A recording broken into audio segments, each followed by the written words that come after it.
pagkakataong po ito, pakinggan po natin ang mensahe ng ating punong lungsod ng Pasig. Mga kasama, palakpakan po natin Mayor Vico Soto.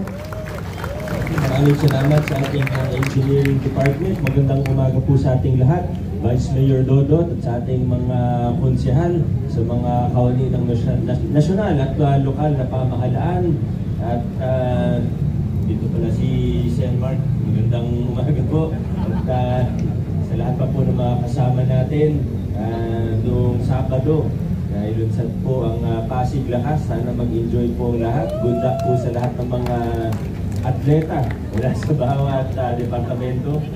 Sa paalala, relax lang, lalo na sa mga contact sport. Yun din naman yung sinabi ko nung Sabado.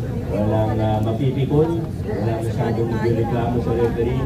Sa enjoy lang po tayo, lalo na sa mga nagka-basketball. Paalala rin po, may mga napansin po ako nitong nakaraang linggo sa mga government vehicles natin. Nandyan si Attorney Giron, si City Admin.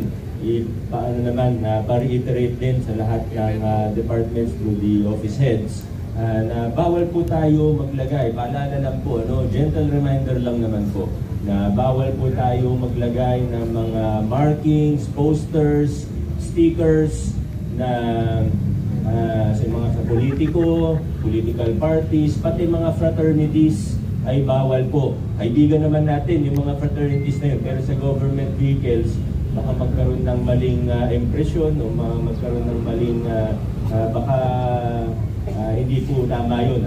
So tanggalin po, binibigyan ng pagkakataon ng lahat, lalo na yung mga drivers po natin, natanggalin yung mga markings, yung mga stickers, at ano pa man, mga posters at iba pa. Gentle reminder lang po sa ating lahat. By this week, wala na po tayong makitang mga ganun. Yun lang po. Happy Monday po sa bawat isa. Adjourn na po tayo.